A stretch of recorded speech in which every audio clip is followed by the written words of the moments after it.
মাঝে মাঝে আসলেই মনে হয় চুপ করে থাকাটা দুর্বলতা। অপমান সহ্য করা মানে হার, তাই না? তবে সত্যিটা একটু অন্যরকম। সব কথার জবাব দিতে হয় না, সব অপমানের উত্তর মুখে দেওয়া লাগে না। কিছু উত্তর তাকে চুপচাপ নিজের লেভেল দিয়ে দেওয়া। একটু ভাবুন, যে আপনাকে অপমান করছে সে আসলে কি দেখাচ্ছে, তার নিজের মানসিকতা না আপনার মূল্য? কারণ মানুষ কখনো তার চেয়ে বড় কাউকে ছোট করতে পারে না, সে শুধু নিজের উচ্চতাই প্রকাশ করে। তাই প্রথমে একটা জিনিস ঠিক করুন, আপনি কি প্রতিটা কথাই ভেঙে পড়বেন, নাকি কিছু কথাকে উপেক্ষা করে আরো শক্ত হবেন? দেখুন, ভদ্রতা মানেই দুর্বলতা নয়, চুপ থাকা মানেই সবসময় হার নয়। অনেক সময় এটা আপনার কন্ট্রোল, আপনার প্লাস।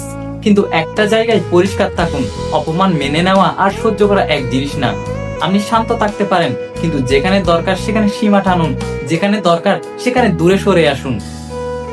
সবাইকে সব অপমানের জবাব মুখে দেওয়া লাগে না। কিছু মানুষকে আপনার নীরবতাই বুঝিয়ে দেয় আপনি কতটা দূরে সরে এসেছেন। পরিশেষে একটা কথা মনে রাখবেন, আপনার মান কখনো কারো কথাই কমে না। কমে তখনই যখন আপনি নিজেই সেটা বিশ্বাস করেন।